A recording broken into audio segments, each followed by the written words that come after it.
السلام علیکم ورحمۃ اللہ وبرکاتہ. کہ ہمارے وجود کو ہم نے رہا ہے اور آپ خوشی منا رہے ہیں جبکہ آپ کو کچھ ملنے والا نہیں ہے، تو یہ عقل مندی نہیں ہے، بیوقوفی ہے. کیا تم کو حکم دیتا ہے؟ کیا ان کو تمہاری عقلیں حکم دیتی ہیں؟ ام تأمرهم، کیا ان کو حکم دیتی ہیں احلامهم، ان کی عقلیں، بہذا، اس پر خوشی منانے کے لیے، ام ہم قوم طاغون، یا وہ لوگ ہیں ایسی قوم جو سرکش ہیں اور جہاں دیکھو وہاں سرکشی کا اظہار کرتے رہتے ہیں. تو کسی کے مرنے پر خوشی کا اشارہ کرنا یہ سرکشی ہے یا پھر بیوقوفی اور عقل مندی ہے؟ دنوں میں سے کوئی ایک چیز ہے. یہ سوال کیا اللہ. آدمی عقل مند وہی ہے جو اپنے نفع اور نقصان پر نگاہ رکھے. کسی کے مرنے سے آپ کو نفع نہیں ہے تو اس پر خوشی ہونا بیوقوفی ہے، عقل مندی نہیں ہے. آج دنیا میں بھی بہت سے لوگ ہیں بلا وجہ دوسرے سے رکھتے ہیں، کسی سے محبت، کسی سے سرکش، حالانکہ اس عناد سے کچھ ملتا نہیں، لیکن طبیعت میں شیطان گھسا ہوا ہے، وہ بلا وجہ کی خبریں سنا کر دل کو مطمئن کرتا رہتا ہے. کسی کی اچھائی سے آپ کو کیا ملنے والا ہے اور کسی کی برائی سے آپ کو کیا ملنے والا ہے. اس نے کہا کیا ان کو حکم دیتی ہیں ان کی عقلیں یا وہ سرکش قوم ہے، سرکشی کر رہے ہیں. کفار قریش کی طرح جہاں بھی دنیا میں ایسے لوگ ہوں گے ان سب پہ صادق آئے ہو. بہت سے لوگ چاہتے ہیں کہ ان کو دھکا لگے، ان کو مار پڑے، حالانکہ ان کے اس دھکا لگنے سے ان کو کچھ نہیں ملنے والا، پھر بھی چاہتے ہیں. تو یا ان کی عقلیں ایسا حکم دیتی ہیں؟ نہیں، یہ سارا ہے اور سرکشی ہے اور یہ ضد ہے، یہ طبیعت کا بگاڑ ہے. ام یقولون تقولہ، کیا وہ لوگ کہتے ہیں تقولہ؟ تقول کے معنی بات بنا کر پیش کرنا. جو تخیل ہے، تخیل کے معنی خیال کو دماغ سے نکال کے پیش کرنا، یہ فلاں شاعر کا تخیل ہے. تو تخیل خیال سے ہے اور تقول قول سے ہے، بات بنا کر پیش کرنا. تو کفار قریش کہتے تھے ام یقولون، کیا کہتے تھے؟ تقولہ، قرآن کو خود گڑھ لیا ہے انہوں نے. تقول کے معنی بات بنا کر پیش کرنا. بل لا یؤمنون، اللہ فرماتے ہیں یہ بات نہیں ہے بلکہ یہ حقیقت ہے کہ وہ ایمان نہیں رکھتے، تصدیق نہیں کرتے. چلو ٹھیک ہے، آپ کے اوپر کلام الہی نازل ہوا ہے، اس کی تصدیق نہیں کر کے اور یہ دعویٰ کرتے ہیں کہ ان نے خود گڑھ لیا ہے. سوال یہ ہے کہ ایک عرب انسان نے خود سے گڑھ لیا ہے تو تم سارے عرب مل کر کیوں نہیں گڑھ پاتے ہو؟ تم ملاؤ کرتے. چنانچہ آگے وہی ہے، فلیاتو، بس چاہیے کہ وہ بھی لائیں، بحدیث، کوئی ایک کلام، کوئی ایک بات، کوئی ایک مضمون، مثلہ، اس جیسے. بھائی تمہیں میں سے ایک اہل عرب، تمہیں میں سے پیدا ہونے والا، تمہارے سامنے 40 سال گزارنے والا، یہ کلام اگر گڑھ کے پیش کر سکتا ہے تو تم میں سے کوئی تو ایسا ہو جو ایسا کر کے پیش کر کے دکھائے کہ بھائی انسان کلام ایسا ہوتا ہے. ان کا مصادقین، اگر وہ سچے ہیں تو ان کو چاہیے کہ ایسا کر کے بتائیں. یہ عقلی دلیل، قیامت تک اس پر کوئی اتر نہیں سکے گا. یہ چیلنج کے مقام پہ آ چکا ہے، پہلے پارے میں ہے، سورہ بنی اسرائیل میں ہے. اگر سارے جن اور انس مل کر کوشش کریں، اس وقت سے لے کے قیامت تک کے واسطے سارے انسان، سارے جنات مل کر کوشش کریں ایک اللہ کو چھوڑ کر سب کو جمع کر لیں، تو وہ ایسا کرنے پر قادر نہیں ہوں گے. یہ چیلنج آج بھی ہے اور قیامت تک رہے گا. اتنے عرب جاننے والے یہودی، نصرانی، مجوسی کتنے ہیں، اس چیلنج کا جواب آخر دے کیوں نہیں سک رہے ہیں؟ کیونکہ یہ کلام الہی، یہ انسانوں کے بس کی بات نہیں. یہاں تک بات تھی کلام الہی کی. یہ طبقہ ایسا ہے جو کلام الہی تو کیا الہی ہی کو نہیں مانتا، الہ نہیں مانتا، معبود نہیں مانتا، وہ خدا ہی کا انکار کرتا ہے. تو جو خدا کا انکار کرتا ہو اس کے سامنے خدا کا کلام ہونے کا کیا مطلب؟ تو لہٰذا یہاں اب سوال پیدا ہوتا ہے کہ تم اللہ کو نہیں مانتے، اپنے لیے کوئی معبود تسلیم نہیں کرتے، تو تمہاری عقل میں ایک سوال ڈالا جا رہا ہے، اس کا جواب دو. وہ یہ ہے ام خلقوا من غیر شیء ام هم الخالقون. دو سوال ہے. یا تو تم یہ بتاؤ کہ تم کو پیدا کیا گیا ہے بلا کسی مٹیریل کے، تم خود ہی پیدا ہو گئے، اور یا تو تم کہو کہ تم نے اپنے آپ کو خود بنا لیا ہے بلا کسی چیز کے. دونوں کا جواب کیا ملے گا؟ کوئی انسان یہ نہیں کہے گا کہ ہم کسی چیز کے بغیر پیدا ہوئے، یہ کہے گا کہ منی کے قطروں سے پیدا ہوئے. دنیا مجبور ہے اس کہنے پر. یہ ہے من غیر شیء، کیا وہ پیدا کیے گئے کسی شے کے بغیر؟ اس کا جواب کیا ہے؟ نہیں، ایک شے سے پیدا ہوئے ہیں اور وہ شے حقیقی خطرہ. دوسرا سوال کیا تھا؟ ام هم الخالقون، کیا وہ لوگ خود اپنے خالق ہیں، اپنے آپ کو بنا لیا ہے؟ کائنات ساری کہے گی نہیں، ہم نے خود کو نہیں بنایا. کوئی دنیا میں انسان نہیں کہہ سکتا ہے کہ ہمارے وجود کو ہم نے خود بنا لیا. یہ دو سوال کیا اس آیت میں؟ ام خلقوا من غیر شیء ام هم الخالقون، کیا وہ پیدا کیے گئے ہیں بدون کسی خالق کے، خود بخود پیدا ہو گئے ہیں؟ جواب میں ماننا پڑے گا جب آپ خود سے پیدا نہیں ہوئے ہیں اور کسی چیز سے پیدا ہوئے ہیں تو پھر وہ چیز پیدا کرنے والا تمہارا خالق ہے. اور جب خالق ایک ہے تو معبود کئی نہیں ہو سکتے. ان کو خالق کا ایک ہونا سمجھ میں آ رہا ہے لیکن معبود کا ایک ہونا سمجھ میں نہیں آ رہا. خالق کا ایک ہونا اور معبود کا ایک ہونا دونوں میں تناظر ہے. خالق ہی معبود ہوگا اور معبود ہی خالق ہوگا. جو مخلوق ہو وہ معبود نہیں ہو سکتا. جب ایک خالق ہے تو ایک معبود ہے. ام خلق السماوات والارض، کیا انہوں نے پیدا کیا ہے آسمانوں کو اور زمین کو؟ بل لا یوقنون، بلکہ وہ یقین نہیں رکھتے. نہ زمین کو پیدا کیا نہ آسمان کو پیدا کیا، مگر ان کو یقین نہیں ہے توحید کا، توحید کو تسلیم نہیں کرتے. ان زمین و آسمان کو پیدا بھی نہیں کیا، اس کو دیکھتے ہیں کہ یہ موجود بھی ہے، زمین بھی موجود ہے، اس کے باوجود یقین نہیں کرتے ہوئے ہر ڈمی ہے. اور اس سوال کا جواب ہے، یہ چاہتے تھے کہ نبی جس کو ہم چاہیں کہ مستحق نبوت کا اس کو نبوت دی جائے، فلاں قبیلے کے فلاں سردار کو اور فلاں مالدار کو اور فلاں دنیا میں دولت والے کو، یہ چاہتے تھے کہ ان کو نبوت دی جائے. بلکہ نبوت جس کو دی گئی ہے کیوں اللہ نے ان کو دے دی، ان کو اعتراض تھا. وہ چاہتے تھے کہ مکہ اور طائف کے بڑے بڑے لوگوں میں سے کسی بڑے کو دی جاتی. وہ نبوت کی تقسیم پر بھی ان کو اعتراض تھا، نبوت کے استحقاق میں اعتراض تھا. اس کا جواب اللہ نے سورہ زخرف میں دیا، یہاں بھی دیا. ام عندهم خزائن ربک، کیا ان کے پاس خزانے ہیں آپ کے رب کے، جن خزانوں میں سے ایک خزانہ نبوت کا بھی ہے کہ ان کے پاس خزانے ہیں کہ جس کو چاہیں گے دے دیں گے. اور سورہ زخرف میں کہا ہے کیا ان کے پاس رب کی رحمت رکھے تقسیم کریں گے یہ لوگ؟ اہم یقسمون رحمت ربک، کیا رب کی رحمت کو تقسیم یہ کریں گے؟ ظاہر بات یہ ہے کہ نبوت ایسی چیز نہیں ہے کہ ان کو تقسیم کرنے کا موقع ملے گا. وہ تو اللہ کے ہاتھ میں، وہاں کسب کا کوئی دخل نہیں، وہ تو وہابی چیز ہے، اللہ جس کو چاہے ہبا کر دیں. اس لیے فرمایا ام عندهم خزائن ربک، کیا ان کے پاس خزانے ہیں آپ کے رب کے؟ ام هم المسیطرون، یا وہ لوگ دروغہ ہیں. مسیطر کے معنی آتے ہیں حاکم ہونا، نگہبانی کرنا. کیا یہ مسیطر ہیں، دروغہ ہیں؟ یعنی خود ان کے ہاتھ میں خزانہ تو نہیں ہے، لیکن خزانہ جن کے ہاتھ میں ہے ان کے حکم سے وہ پھیلتا ہے اور پھسلتا ہے، ان کے حکم کے مطابق. اگر یہ اپنے دستخط کر دیں، اپنا حکم ثابت کر دیں تو خزانہ بانٹنے والے دو میں سے دونوں باتیں غلط. نہ ان کے پاس خزانے ہیں، نہ خزانہ جن کے ہاتھ میں ہے ان کتابیں ہیں، یہ اس کے دروغہ نہیں ہے. ام لهم سلم یستمعون فیہ. دوسرے سوال کا جواب یہ ہے کہ یہ آسمان تک جا سکتے نہیں، آسمانی خبریں سن کر کس طرح سے فیصلہ کر سکتے ہیں کہ نبوت کس کو ملنا چاہیے تھا اور کس کو مل گئی؟ کیا ان کے پاس کوئی سیڑھی ہے جو آسمان تک لگا کر وہاں پہنچ کر وہاں کے بات کو سن لیں یا وہاں کے فیصلے کو تبدیل کر دیں؟ کوئی سیڑھی ہے؟ سیڑھی مانے سلم، یہاں پہ سلم آئے دیکھیے. ام لهم سلم، کیا ان کے لیے کوئی سیڑھی ہے یستمعون فیہ جس میں جا کر کے وہ سن کے آتے ہوں؟ فلیات مستمعهم بسلطان مبین، بس چاہیے کہ اس میں جو سننے والا ہے وہ پوری دعوے کے ساتھ، دلائل کے ساتھ، سلطان مبین یعنی پوری حجت کے ساتھ لا کے پیش کرے کہ وہ سیڑھی کہاں ہے، کیسے گیا، کہاں سنا، کیا سنا، وہ کلام لا کے پیش کرے. ظاہر بات یہ ہے کہ آج تک اس چیلنج کو قبول کسی نے نہیں کیا. آسمان تک اس کی نگاہ بھی نہیں جائے گی، وہ کیا جائے گا؟ آسمان کے اندر دڑال اور پھٹن کو اس کی نگاہ بھی نہیں پہنچ پاتی. یہ انسان کہاں پہنچے گا وہاں آنے کے بعد؟ تو جو وہاں پہنچ ہی نہیں سکتا ہے، وہاں کی خبروں پر کنٹرول کیسے کرے گا، اور وہاں کا خالق کیسے ہوگا، اور وہاں کے خزانے کا مالک کیسے ہوگا، اور وہ خزانے والے ان کی ماتحت کیسے ہوں گے؟ یہ سب نفی ہوگی. اب ایک اور اشکال تھا کہ اللہ تعالیٰ کے لیے وہ فرشتوں کو بیٹیاں کہتے تھے اور اپنے واسطے بیٹے مانتے تھے. یہ سورہ نحل میں بھی آیا ہے، مضمون سورہ زخرف میں آیا ہے، یہاں بھی آیا ہے، سورہ نجم میں بھی آئے گا کہ بیٹیاں تمہارے عقیدے کے مطابق کمتر چیز ہیں، ہے نہیں کمتر.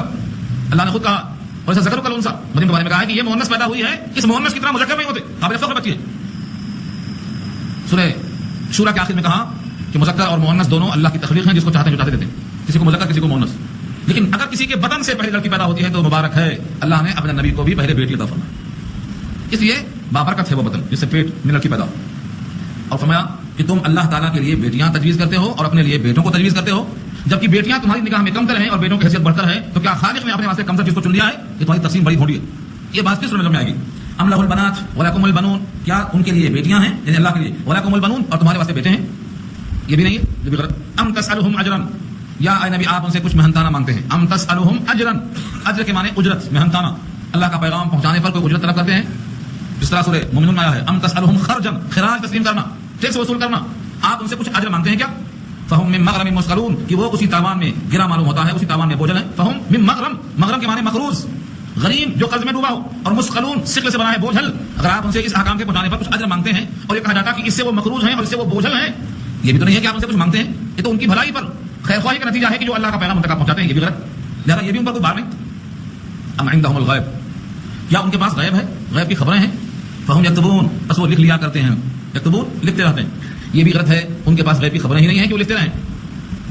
کاہنوں کا تذکرہ آیا، کہانت کا ذکر آیا، یہ سب اللہ نے واضح کر دیا کہ ان کے پاس اگر غیب ہوتا اور غیب کا علم ہوتا تو وہ اسی علم کے مطابق ایک فیصلہ لکھ دیتے، وہ فیصلہ چل پڑتا. لیکن ان کے پاس وہ بھی نہیں ہے، تو پھر یہ فیصلہ کیسے کر سکتے ہیں کہ کون مستحق ہے کون مستحق نہیں ہے؟ ام یریدون کیدا، جتنے ام آئیں گے یہ سب یا کے معنی میں ہیں. ام یریدون کیدا، یا وہ لوگ ارادہ کرتے ہیں قید کا، قید کہتے ہیں مکر کا، خفیہ سازش، منصوبے، پلاننگ کرنا، آپ کو نقصان پہنچانا. چنانچہ قرآن کریم کی آیت میں صاف موجود ہے کہ اے کفار قریش، تم نبی کا کچھ بگاڑ نہیں سکتے. نبی کے بارے میں ان کا خیال کیا تھا؟ او یخرجوک او یقتلوک، یا تو آپ کو قتل کر دیں یا آپ کو نکال دیں، او یثبتوک یا آپ کو قید میں ڈال دیں، آپ کو وہ کچھ نہیں کر سکیں گے. اللہ نے واضح کر دیا. ابھی سائڈ میں آ رہا ہے واللہ یعصمک من الناس، اللہ آپ کی حفاظت کرے گا. اور یہاں تو جملہ آ رہا ہے آپ پریشان نہ ہو، آپ ہماری نگاہوں میں ہیں، ہم آپ کو حرام دیکھ رہے ہیں، کوئی شریر اور سرکش آپ پر کچھ بھی نہیں کر سکے گا کیونکہ آپ ہماری نگاہوں میں.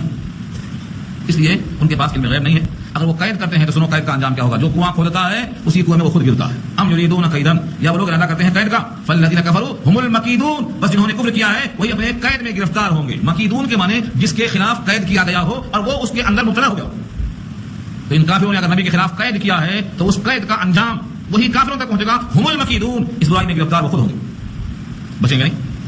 اور یہ آج بھی ہے اور قیامت تک رہے گا. اللہ کے رسول نے یہ پیغام دیا ہے، صرف رسول کے واسطے نہیں ہے بلکہ ہر مومن کے واسطے ہے. وَكَانَ حَقًّا عَلَيْنَا نَصْرُ الْمُؤْمِنِينَ، ہماری ذمہ ہے نصرت کرنا ایمان والوں قیامت تک کے واسطے. اور سورہ اعراف میں کہا ان ولیجی اللہ، میرا دوست تو اللہ ہے. نزل الکتاب، کتاب اتارا ہے اس نے. وهو يتولى الصالحین، اور جتنے صالحین ہیں ان تمام کا متولی وہی ہے. تو جتنے صالحین ہیں ان کا متولی وہی ہے. اگر صالحین کے ساتھ ایسا کیا گیا قید تو پھر اللہ جن کا متولی ہے ان کو چھوڑ دے گا. یہ سورہ اعراف کے آخری حصے میں آئے تھے. اس لیے یہ قانون بنایا اللہ نے. جتنے بھی دعووں تدبیریں کریں گے بظاہر نظر آئے گا کہ ان کی تدبیریں کامیاب ہو گئیں، مگر ہمیشہ ان کا مکر، ان کا قید انہی کے واسطے میں ہوئے. ام لہم الہ غیر اللہ، یا ان کے لیے کوئی معبود ہے اللہ کے علاوہ. جتنے کافر ہیں یہ بھی اللہ کے علاوہ جتنے معبود مانتے ہیں اللہ کا انکار نہیں کرتے، اللہ کے ساتھ ساتھ مانتے ہیں. یہ ان کی خرابی، اللہ کا انکار نہیں کرتے. جتنے بھی کافر ہیں یہ اللہ کا انکار نہیں کرتے بلکہ اللہ کے ساتھ غیر اللہ کو ملا کر مانتے، انکار نہیں کرتے. ما نعبدهم الا ليقربونا الى الله زلفى، یہ کافروں کا قول قرآن خود نقل کرتا ہے. کافر کہتے ہیں ہم عبادت نہیں کرتے بتوں کی مگر اس لیے تاکہ وہ ہمیں اللہ سے قریب کر دیں. تو اللہ کا انکار کہاں ہوا؟ اللہ کا انکار نہیں ہوا. ان کا کفر یہ ہے کہ وہ اللہ کے ساتھ اوروں کو بھی خدائی کا درجہ دیتے ہیں. یہ ہے ان کے ساتھ سوال کیا ہے ام لهم الہ غیر اللہ، کیا ان کے واسطے کوئی معبود ہے اللہ کے علاوہ؟ اللہ جو معبود ہے وہی معبود زمین میں ہے آسمان میں ہے. وهو الذی فی السماء الہ وفی الارض الہ، وہی تو ہے جو آسمانوں میں بھی الہ ہے اور زمینوں میں بھی الہ، وہی معبود ہر جگہ. سبحان اللہ عما یشرکون، اللہ کی ذات پاک ہے ان تمام چیزوں سے جو وہ شریک کرتے ہیں. جن کو وہ شریک کرتے ہیں اللہ کے ساتھ، ان تمام چیزوں سے اللہ کی ذات پاک اور صاف ہے. کفار قریش بھی کہتے تھے اگر ہم غلط ہیں تو ہم پر آسمان سے پتھر برسا دو یا آسمان کا ایک ٹکڑا ہی گرا دو، ہم پر آسمان سے ٹکڑا گرا دو. اللہ فرماتے ہیں اگر ٹکڑا ان کے اوپر گر جائے یا گرتا ہوا نظر آئے تو ان کی اوندھی عقلیں کیا کہیں گے کہ یہ اوپر سے جو آ رہا ہے یہ بڑا بھاری بادل ہے جو تہ بتہ جمع ہوا ہے. یہ گرتا ہوا آسمان کو سمجھ نہیں سکیں گے جب تک چٹنی نہیں ہو جائیں گے. یہ گرتے ہوئے آسمان کے ٹکڑے کو کیا کہیں گے؟ یہ تو بادل ہے جو بڑا گاڑھا ہے، بڑا کالا ہے. وہی یارو قسم من السماء، اور اگر دیکھیں وہ کوئی ٹکڑا آسمان سے ساقطن گرتا ہوا، ساقطن کے معنی گرتا ہوا آ رہا اوپر سے. ساقط سقطہ کے معنی گر پڑنا، ساقط گر پڑنے والا، سقطہ علی الارض زمین پہ گر گیا، حمل ساقط ہو گیا یعنی گر گیا.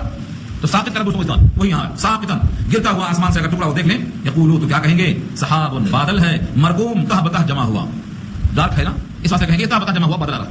تو یعنی جس چیز کا مطالبہ کرتے ہیں اس کو سنبھالنا تو بہت دور کی بات ہے، سمجھنا بھی ان کے بس کی بات نہیں. یہ کم فہم ہے. بھلا یہ اللہ کے مقابل میں دوسروں کو معبود مان کر کیا کر رہے ہیں؟ غفلت میں. یہ سب ان کی کمقلی کا ثبوت ہے. لہٰذا نبی کو حکم ہے فذرہم، ان کو ان کے حال پہ چھوڑ دو. فذرہم، ان کو ان کے حال پہ چھوڑ دو. حتی یلاقوا یومہم الذی فیہ یصعقون، یہاں تک یہ ملاقات کریں اپنے اس دن سے جس میں ان کے ہوش اڑ جائیں گے. یصعقون صعقہ سے ہے جس کے معنی بے ہوشی کا دن. اور یہ تفسیر آیا ہے سورہ زمر پارہ 24 میں فإذا نفخ فی الصور، جو صور پھونکا جائے گا تو کیا حال ہوگا وہاں بیان کیا. فرمایا فصعق من فی السماوات، جتنے آسمان اور زمین میں ہیں بے ہوش ہو جائیں گے. فصعق وہی یہاں پر ہے یصعقون، بے ہوش ہو جائیں گے. صور پھونکے جانے کے بعد سب کے ہوش ہو جائیں گے جیسے بجلی گرتی ہے. تو ان کے اس دن سے ملاقات ہونے تک ان کو ان کے حال پہ چھوڑ دو. وہ ایسا دن ہوگا یوم لا یغنی عنہم کیدہم شیئا، جس دن نہیں کام میں آئے گا ان کا قید کچھ بھی، ولا هم ينصرون، اور نہ مدد کیے جائیں گے. یعنی جتنے بھی یہ مدد کیے ہوئے ہیں دنیا میں ہر قسم سے، وہ سمجھتے ہیں کہ مدد وہاں بھی کی جائے گی. قرآن کریم نے ہر زاویے سے صاف کر دیا ہے کہ وہاں ان کی مدد نہیں کی جائے گی. ان کی طرف سے کوئی انتقام نہیں لے گا، ان کی طرف سے کوئی بول نہیں اٹھائے گا، ان کی طرف سے کوئی سفارش نہیں کرے گا. سفارش بھی کس کی ہوگی؟ الا لمن ارتضى، جس کی سفارش اللہ کو پسند ہے اسی کی سفارش ہوگی. شرط لگایا اللہ نے، جب تک اللہ کی اجازت نہ ہو کہ سفارش اس کی کرو تب تک کوئی سفارش نہیں کرے گا. من ذا الذی یشفع عنده الا باذنہ کا یہی ترجمہ. کون ہے جو اس کی مرضی کے بغیر سفارش کرنے کا جرأت کر سکے؟ الا باذنہ، ہاں اللہ کا اذن ہے، اجازت ہے کہ ان کے حق میں آپ بول سکتے، تو پھر بولنا آسان ہے. قرآن کریم کی جتنی آیتوں میں سفارش کا ذکر ملے گا وہ تمام جگہوں میں شرط رکھا ہے اللہ نے، اللہ کی مرضی کے بغیر کوئی سفارش نہیں کرے گا. اولا تو کوئی کرے گا نہیں. بفرض محال سپوز کوئی کر بھی دیا، کوئی منہ کھول بھی دیا، تو اللہ تعالیٰ اس کی بات نہیں سنیں گے جب تک کہ اس بندے سے وہ راضی نہ ہوں. ولا یشفعون الا لمن ارتضى وهم من خشیتہ مشفقون. سورہ انبیاء میں تو اللہ نے کہا ہے کہ جن کی حالت اللہ کو پسند ہے اسی کے حق میں کوئی سفارش کر سکے گا، اور جو سفارش کر سکنے والے لوگ ہیں وہ خود اللہ سے ڈرتے ہوئے ہیں. وهم من خشیتہ مشفقون، اس کی خشیت سے وہ خود سہمے ہوئے ہیں، ڈرے ہوئے ہیں، وہ اللہ کی مرضی کے بغیر نہیں بولیں گے. سورہ انبیاء میں آیت موجود ہے. اس لیے یہاں یہ پیغام دیا ہے کہ ان کو ان کے حال پہ چھوڑ دو. جس دن ان کی بے ہوشی کا عالم یہ ہوگا کہ ان کا قید ان کے کام میں کچھ بھی نہیں آئے گا اور نہ مدد کیے جائیں گے. تو نہ فدیہ قبول ہوگا، نہ خلت کام میں آئے گی، نہ سفارش کام میں آئے گی، نہ زبردستی کام میں آئے گی، نہ انتقام کا موقع ہوگا. کوئی شکل بچنے کی نہیں ہے. قرآن کریم میں سب کو کال کیا. جھوٹ بولنے والے جھوٹ بولنا چاہیں گے، اپنے آپ کو مومن کہیں گے، ہم مشرک نہیں تھے، ریکارڈ پورا موجود ہے، لیکن حالت جھوٹ بولنے کی ہے. اس موقع پر اللہ ان کا منہ بند کر دیں گے، مہر لگا دیں گے، اور ان کے ہاتھ پیر خود بولیں گے کہ ہاتھ سے کون سا شرک کیا تھا اور پیر سے کون سا جرم کیا تھا، اور جسم کے ایک ایک چمڑے بولنا شروع کر دیں گے. انسان کے لیے کوئی راستہ نہیں. وَإِنَّ لِلَّذِينَ ظَلَمُوا عَذَابًا دُونَ ذَلِكَ، اور بے شک ان کے لیے جنہوں نے ظلم کیا ہے عذاب ہیں ان کے علاوہ، یعنی جو بتائے گئے ہیں ان کے علاوہ بہت سی اقسام ہیں عذاب کی. وَلَكِنَّ أَكْثَرَهُمْ لَا يَعْلَمُونَ، لیکن ان میں سے اکثر لوگ اس بات کو نہیں جانتے. وہ سمجھتے ہیں کہ ایک ہی عذاب ہے. عذاب دنیا کے ساتھ سمجھتے ہیں وہاں کا بھی عذاب سارے میں. اسی لیے بہت سے لوگ خودکشی کر لیتے، بہت سے لوگ مر جاتے، بہت لوگ مار دیتے. قرآن کی صریح آیتوں کے باوجود جو کسی کو جان بوجھ کے قتل کرے گا ہمیشہ جہنم میں رہے گا. اتنی واضح آیت موجود ہے. وَمَنْ قَتَلَ مُؤْمِنًا مُتَعَمِّدًا فَجَزَاؤُهُ جَهَنَّمُ خَالِدًا فِيهَا وَغَضِبَ اللَّهُ عَلَيْهِ وَلَعَنَهُ. جو کسی مومن کو جان بوجھ کے قتل کر دے گا وہ ہمیشہ جہنم میں رہے گا، اللہ کا اس پر غضب ہوگا، اللہ کا اس پر لعنت ہوگی. آج کتنے مسلمان ہیں دنیا کے حقیر فائدوں کے لیے قتل کر دے رہے ہیں، قتل کر کے اس کو تو جنت میں بھیج رہے ہیں، کیونکہ جو مقتول ہے وہ مظلوم ہے اور قاتل جہنم میں جانے والا ہے. تو جس پر غصہ اتارا اس کا تو فائدہ ہو گیا، اور جس نے غصے کا اور برائی کا اظہار کیا اس کا گھاٹا ہو گیا، جہنم میں چلا گیا. اور کوئی شخص خود کو مار لیتا ہے تو اس کا بھی حکم یہی ہے، بادرانی عبدی، بندے نے جلدی کر دی، میں نے بلایا نہیں تھا، خدا مارو جنم پہ، جنم جاتا ہوئی. تو جلدی آنا اور جلدی کسی کو بھیجنا دونوں جرم. اللہ نے جب تک چاہا تب تک آپ ماں کے پیٹ میں تھے، جب تک وہ چاہے گا آپ دنیا میں رہیں گے. کسی کو جلدی بھیج دینا یا جلدی کر کے خود چلا جانا دونوں جرم ہے اللہ کے نگاہ میں. اس لیے آگے حکم ہے نبی صلی اللہ علیہ وسلم کو وصبر لحکم ربک، صبر کیجیے، جمے رہیے آپ کے رب کے حکم کے لیے۔ صبر کے معنی یہاں ہے جمے رہنا، ڈٹے رہنا، بھاگ جانا بے صبری ہے، رکے رہنا، ڈٹ جانا یہ صبر ہے، ثابت قدم رہنے کو صبر کرنا کہتے ہیں۔ اور صبر کیجیے اپنے رب کے حکم پر۔ فإنک بأعیننا، یہ ہے آپ میری آنکھوں میں، فإنک بے شک آپ ہیں کہاں، بأعیننا، اعین عین کی جمع ہے، میری آنکھوں میں ہے آپ۔ اللہ کی تو آنکھ نہیں ہوتی، اللہ تو آنکھ سے پاک ہے، بصیر ہے آنکھ کے بغیر، سمیع ہے کان کے بغیر، متکلم ہے زبان کے بغیر، رحیم ہے دل کے بغیر۔ اللہ کو ید ہے یعنی قدرت ہے اس جسامت کے بغیر، اس کا وجود ہے جہت کے بغیر۔ اللہ اپنی قدرت سے قادر مطلق ہیں، تو اللہ تعالیٰ کو آنکھ ہماری طرح جسم والی آنکھ نہیں ہے، مگر وہ دیکھتے ہیں۔ یہاں مراد یہ ہے آپ ہماری حفاظت میں ہیں، ہماری آپ نگرانی میں ہیں۔ اب سوچو جو اللہ کی نگرانی میں ہو اس کا کوئی کیا بگاڑ سکے گا؟ یہ آیت کا مضمون بالکل ویسا ہے جیسا سورہ مائدہ میں آ چکا ہے، واللہ یعصمک من الناس، اللہ لوگوں سے آپ کو بچائے گا۔ اور دوسرے مقام پہ آیا ہے الیس اللہ بکاف عبدہ، کیا اللہ اپنے بندے کو کافی نہیں؟ ان تمام کا مقصد یہ ہے اپنے کام میں ذرہ برابر میلان اور جھکاؤ ان کی طرف نہ ہو، آپ اپنا پیغام پہنچاتے جائیے، کسی کی کوئی پرواہ کیے بغیر اللہ کا پیغام اللہ کے بندوں کے نام ہے، آپ اس کو جاری رکھیے، آپ کا یہ کچھ نہیں بگاڑ سکے۔ نبی صلی اللہ علیہ وسلم نے اس آیت کے بعد خیمے سے باہر نکالا، کہا میرے باہر کون ہے؟ حضرت علی کھڑے تھے، حضرت عباس کھڑے تھے اسلحہ لے کے، کہا اللہ نے وعدہ کر لیا ہے تم لوگ گھر جاؤ سو جاؤ، اب مجھے کسی کے پہرے کی ضرورت نہیں ہے۔ اللہ تعالیٰ قادر مطلق ہیں، اسباب تو وہی پیدا کرتے ہیں۔ اگر مومن خصوصاً دعوت دینے والا داعی اللہ پر بھروسہ کرتا ہے تو ایسے وعدے جو نبی کے ساتھ ہیں یہ امتی کے واسطے بھی، انہیں بھی آیت کوٹ کیا آپ کے سامنے، وہو یتولی الصالحین، مومنوں کے لیے، سارے مومنین جو ایمان اور عمل میں کامل بھروسہ کرتے ہیں اللہ کی ذات پر، اللہ اپنے وعدے کو پورا کرے۔ خود اللہ نے کہا ہے والذین جاہدوا فینا لنہدینہم سبلنا، جو ہمارے راستے میں اور ہماری ذات میں کوشش کرے گا راستہ اس کو ہم دکھائیں گے۔ اس آیت کا تقاضا یہ ہے کہ آپ اپنے رب کے حکم پر ڈٹے رہیے اور صبر سے جمے رہیے، آپ ہماری نگاہوں میں، ہماری حفاظت میں۔ وسبح بحمد ربک، اور تسبیح بیان کیجئے آپ کے رب کے حمد کی، کہیے سبحان اللہ و بحمدہ، سبحانک اللہم۔ اس پر کئی حدیثیں موجود ہیں، سبح بحمد ربک، ایسا لفظ کہیے جس میں تسبیح بھی ہو اور آپ کے رب کی حمد بھی ہو، سبحانک اللہم، سبحانک ربنا و بحمدک۔ یہی جملہ وہاں آیا ہے اذا جاء نصر اللہ میں، وہاں بھی اللہ نے کہا فسبح بحمد ربک واستغفرہ، اپنے رب کے نام کی تسبیح بیان کیجئے اور اسے استغفار کیجئے۔ کب کرنا ہے یہ عمل؟ وسبح بحمد ربک حین تقوم، جس وقت آپ کھڑے ہوں۔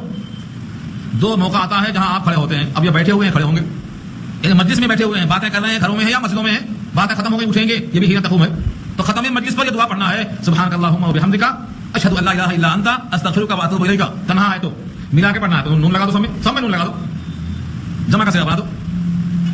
اس لیے یہاں کہا ہے تو نمبر ایک مسجد سے اٹھنا، لیکن زیادہ جمہور کی رائے یہ ہے یہاں مراد ہے سو کر بستر سے رات میں اٹھنا، تہجد کے لیے ہو خاص طور سے یا فجر کے لیے ہو عام طور سے، سب کے سب فجر میں اٹھیں تو یہ موقع پر اللہ کی تسبیح بیان کریں، لا الہ الا اللہ وحدہ لا شریک لہ لہ الملک ولہ الحمد وهو على كل شيء قدير سبحان الله والحمد لله ولا اله الا الله والله اکبر ولا حول ولا قوة الا بالله۔ فرمایا اتنا اگر کوئی رات میں آنکھ کھلی اور پڑھ لیا اس کی ہر دعا قبول ہوگی۔ رات میں آنکھ کھلی اور یہ جملے کہہ لیا مگر سمجھ کر شعور کے ساتھ، شرط یہی رات میں اس کی دعا قبول ہوگی، اور نماز پڑھے گا تو نماز قبول ہوگی، چاہے وہ تہجد کا وقت ہو یا فجر کا وقت ہو، طلوع صبح صادق سے پہلے، آگے جملہ آ رہا ہے صبح صادق سے پہلے پڑھنا۔ تو تسبیح کا وقت ہے حین تقوم، جب آپ اٹھیں بستر سے اٹھیں یا مجلس سے اٹھیں آپ کو اللہ کی تسبیح بیان کرنا۔ پورے جملے یاد نہیں ہوتے ہیں سبحان اللہ و بحمدہ سبحان اللہ العظیم، اللہ کی تسبیح اللہ کی تحمید آ گئی تو بس آپ کے لیے دروازے کھل جائیں گے۔ امام بخاری نے بھی بخاری ختم کیا ہے تو آخر میں یہی جملے لائے ہیں کہ رحمان کو دو کلمے بہت پسند ہیں، زبان پہ ہلکے پھلکے ہیں، نام اعمال توڑا جائے گا تو بڑے بھاری بھرکم ہے، سبحان اللہ و بحمدہ سبحان اللہ العظیم۔ تو آپ صرف سوتے وقت جب اٹھیں جب ہی کیوں پڑھیں، آپ چلتے پھرتے اٹھتے بیٹھتے زبان پر رکھ لیں، تو جب آپ کی زبان پر جاری ہوگا مائے جاری کی طرح تو جہاں پڑھنا ہے وہاں بھی نکلے گا، جہاں نہیں پڑھنا وہاں بھی نکلے گا۔ نہیں پڑھنا کون سا مقام ہے؟ ایک ہی مقام ہے، جب آدمی بیٹھا ہے بیت الخلاء میں قضائے حاجت کے لیے، اس موقع پر زبان بند رہے گی مگر دل جاری رہے گا، دل میں اس کا احساس ہو کہ جسم سے یہ فضلہ نکالنا اللہ کا ہم پر بڑا کرم ہے، فضلہ بولو برات کی شکل میں اگر خارج نہ ہو تو انسان کی موت کا سبب بن جاتا ہے، تو یاد دل میں آئے زبان پہ روکنا ہے۔ نبی صلی اللہ علیہ وسلم ہمیشہ اللہ کو یاد کرتے تھے، بیت الخلاء میں زبان سے ذکر چونکہ منع ہے اس لیے جیسے ہی فارغ ہوتے دعا سے پہلے کہتے غفرانک الحمدللہ الذی اذهب عنی الاذى وعافانی، غفرانک سے شروع کیا آپ ہماری بخشش کر دیجیے، یعنی اتنی تاخیر جو ہوئی ہے بوقت خروج فضلہ کہ زبان سے آپ کا ذکر نہیں ہوا ہے، اس کوتاہی پر بھی ہم آپ سے بخشش طلب کرتے ہیں۔ غفرانک کہنے کے بعد اب دعا پڑھیں گے الحمدللہ الذی اذهب عنی الاذى وعافانی، تو اتنا کم وقت بھی ذکر سے خالی نبی نہیں رہا کرتے تھے، تو ہمیں بھی چاہیے ہمیشہ یاد کریں اپنے سب سے بڑے محسن، ہمارا وجود، ہماری حیات، ہمارا علم، ہمارا ایمان، ہمارا سب کچھ جس کا عطیہ ہے اس ذات کو ہمیشہ یاد رکھیں، یہ علاج بھی ہے اور نفع بھی ہے۔ ہاں نبی سے کہا گیا ہے جب آپ اللہ کو کثرت سے یاد کریں گے تو ان کے تانوں کی طرف دماغ جائے گا نہیں، علاج ہو گیا، بے چینی کا علاج ہو گیا، اور ہر لفظ پر جب اللہ کو یاد کریں گے تو اللہ تمہیں یاد کریں گے تو مرتبہ بڑھتا چلا جائے گا، تو ایک طرف اجر ہے ایک طرف علاج بھی ہے۔ ساری کائنات کے تفکرات کا علاج کیا ہے؟ کثرت سے اللہ کو یاد کرو، تفکرات سے جان خود مطمئن ہو جائے گا۔ فرمایا ومن اللیل ایک تو ہے حین تقوم، جب کھڑے ہوتے ہو، اس کا کہا وہ من اللیل، اور رات میں سے کچھ حصہ رکھو تسبیح و تحمید کے لیے، اس سے مراد مغرب اور عشاء کا ہے فقہاء نے۔ فسبح، اس کی تسبیح کو بیان کرو، وادبار النجوم، ادبار دبر سے ہے، اور نجوم تاروں کو کہا گیا ہے، تاروں کے پیٹ پیچھے، یعنی تاروں کے ڈوبنے کے بعد۔ تارے جب ڈوبتے ہیں تو طلوع فجر ہوتی ہے، تارے نظر آتے ہیں تو رات ہوتی ہے، تارے جب ڈوبتے ہیں تاروں کے چھپنے کے بعد تو کیا ہوتی ہے؟ صبح صادق ہوتی ہے، اس سے مراد فجر کا وقت ہے یا سحر کا وقت ہے۔ اور قرآن کریم میں جہاں جہاں بھی اوقات کی اہمیت کا ذکر ہے، سب سے پیارا وقت اسی کو کہا گیا ہے، ادبار النجوم کو۔ تارے غائب ہو گئے اور تم تارا بن کر نمودار ہو گئے، سورج سے پہلے طلوع ہو گئے، سورج تم پر طلوع ہونا، تم سورج پہ طلوع ہونا، آ جاؤ ہم تیار ہیں پہلے سے۔ اس بندے پر فرشتے فخر کرتے ہیں، اور اللہ تعالیٰ فرشتوں کو مخاطب کر کے ایسے بندوں پر فخر کرتے ہیں، تم نے تو کہا تھا کہ خروجی کرے گا، فساد کرے گا، یہ تو صبح کی میٹھی نیند چھوڑ کے میری یاد میں رکھا ہوا۔ اللہ اس بندے پر فخر کرتے ہیں، فرشتوں کے سامنے فخر کرتے ہیں۔ اس لیے سب سے زیادہ مشکل نماز منافقوں پر فجر کی ہوتی ہے، اور جو فجر میں حاضر ہوتا ہے وہ نفاق سے بری ہوتا ہے۔ جب اللہ بہت دے دیتا ہے تو لوگ فجر چھوڑ دیتے ہیں، اور جب کم دیتا ہے تو فجر میں اٹھتے ہیں دنیا کے لیے، نوکری کے لیے۔ کاش کہ لوگ اپنے سب سے بڑے حقیقی محسن اللہ کو یاد رکھ کر صبح میں حاضری دیں۔ نماز میں کیا ہے؟ اپنے تمام جسم کا صدقہ ادا کرنا ہے۔ رکوع سجدہ قیام جب بندہ کرتا ہے تو اس کے جسم کے جتنے پور اور جوڑ ہیں ان تمام پہ صدقہ واجب ہے، وہ سب اتر جاتا ہے اور دن بھر یہ اللہ کی امان میں آ جاتا ہے۔ اس لیے اللہ فرماتے ہیں سورج تاروں کے ڈوبنے کے بعد تسبیح کو بیان کیجیے، تسبیح کرتے رہیے۔ اب جب اللہ کو ہم یاد کریں گے تو اللہ ہمیں یاد کریں گے، ان کا وعدہ ہے، فاذکرونی اذکرکم، تم میری یاد میں رہو میں تمہاری یاد میں رہوں۔ جس کی یاد میں اللہ تعالیٰ ہو اس کا کون کیا بگاڑ سکتا ہے؟ اور جس کو لوگ بگاڑنا کہتے ہیں وہ دنیا سے منتقل ہونا ہے، اس کو تو استقبال والے تیار رہیں گے۔ اس لیے ہمیں ہمیشہ اللہ کے وعدوں پر یقین کرنا ہے۔ سورۃ النجم اس کے بعد شروع ہوگی انشاءاللہ آئندہ ہفتے میں، دعا کر لیجیے۔ الحمدللہ رب العالمین، والصلاۃ والسلام